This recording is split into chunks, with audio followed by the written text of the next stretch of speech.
बच्चों की छुट्टी लग गई है। चलिए भाभी के यहाँ मिल के आती हूँ, कुछ दिन रह के भी आऊंगी। बोर हो जाती हूँ लोग का काम करते करते, कम से कम छुट्टी भर आराम तो करूंगी। जाऊंगी 1-2 महीने रह के आती हूँ। अब कौन आ गया? भाभी जी मैं हूँ। अरे दीदी आप? अरे वो बच्चों की छुट्टी थी ना, तो इसीलिए चली आई। सोची ठंडी की छुट्टी पड़ी है तो थोड़ा सा आप लोग से मिल भी लूंगी और 1-8 महीने रह भी लूंगी। ठंडियों की छुट्टी तो लगी गई है। तो आएंगी ही। तो आपकी ननद भी आ गई होंगी। नहीं भाभी जी। जब आपकी ननद नहीं है तो क्या मुंह उठा के चली आई? भाभी जी कुछ आप बोली क्या? नहीं मैंने कुछ नहीं कहा। बैठो पानी लेके आती हूँ। ठीक है भाभी जी।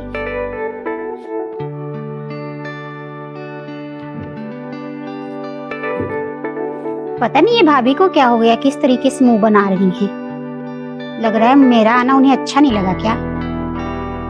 हो सकता है मुझे ही ऐसा लग रहा होगा, ऐसा है नहीं। मम्मी के रहने पे तो बड़ी प्यार दिखाती थी और मम्मी के जाने के बाद आज पहली बार आई हूँ। पता नहीं किस तरीके से बात कर रही हैं। हो सकता है मेरा भ्रम हो, कोई बात नहीं।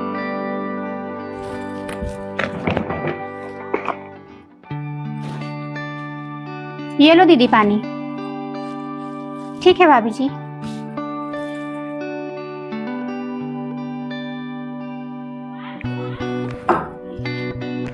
चलो एक तरफ से अच्छा हुआ आप आ गई, मुझे कुछ बात करना था। क्या बात करना है भाभी जी? बताती हूँ क्या बात करना था। ठीक है।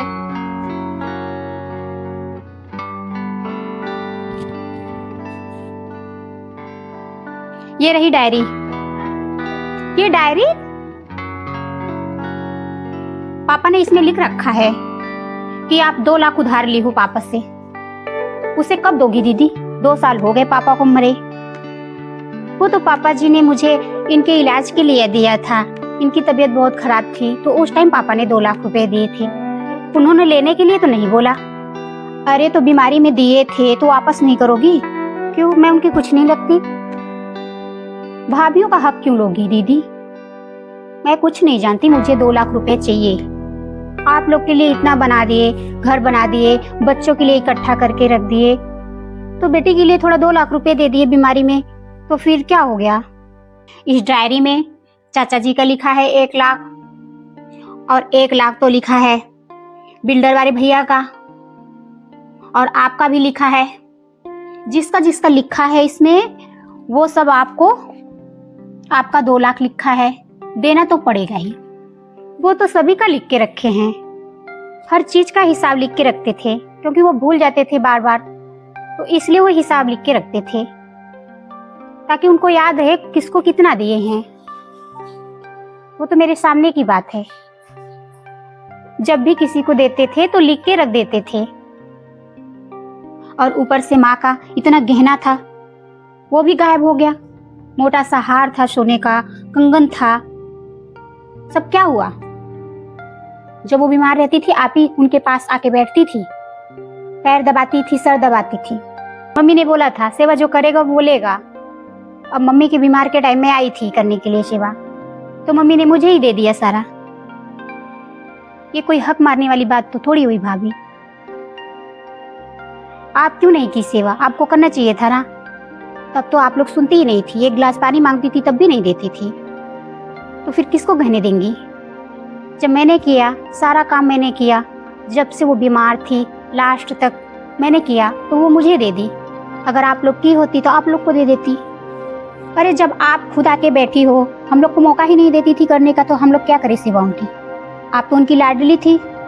इसका मतलब ये थोड़ी है कि उनके पास जितने गहने हैं तो आप ऐठ लोगी।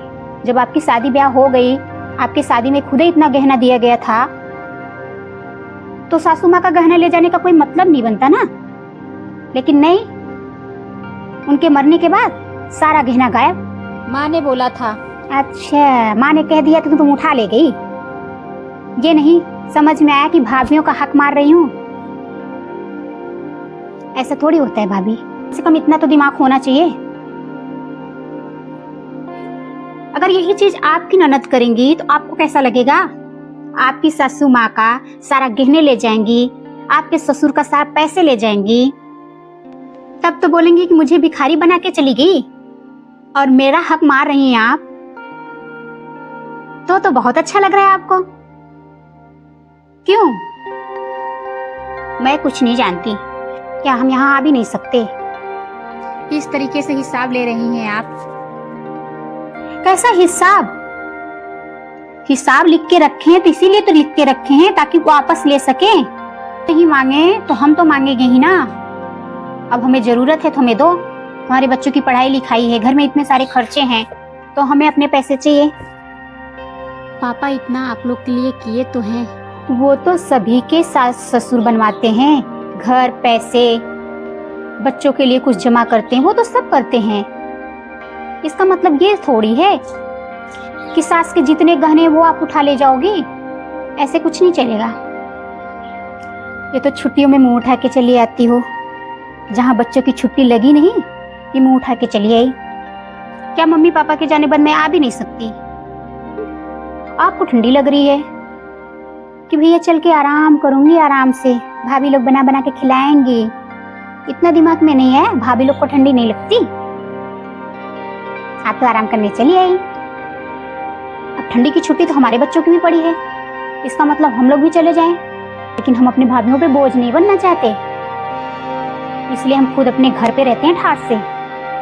घूमना हुआ तो एक दिन के लिए चले जाते, ये थोड़ी छुट्टी लगी 1 महीने 2 महीने के लिए तो भैया पटक लो। काफी दिन आए हो गए थे, 6 महीने हो गए थे, तो मैंने सोचा ठंडी की छुट्टी पड़ी है तो चल के घूम आऊं, इसलिए चली आई। ऐसा थोड़ी होता है। भाई का दर्द एक जैसे समझना चाहिए, लेकिन नहीं समझना। मैंने गलती कर दी आके। जब इतना सुना रही हैं तो क्या करूंगी?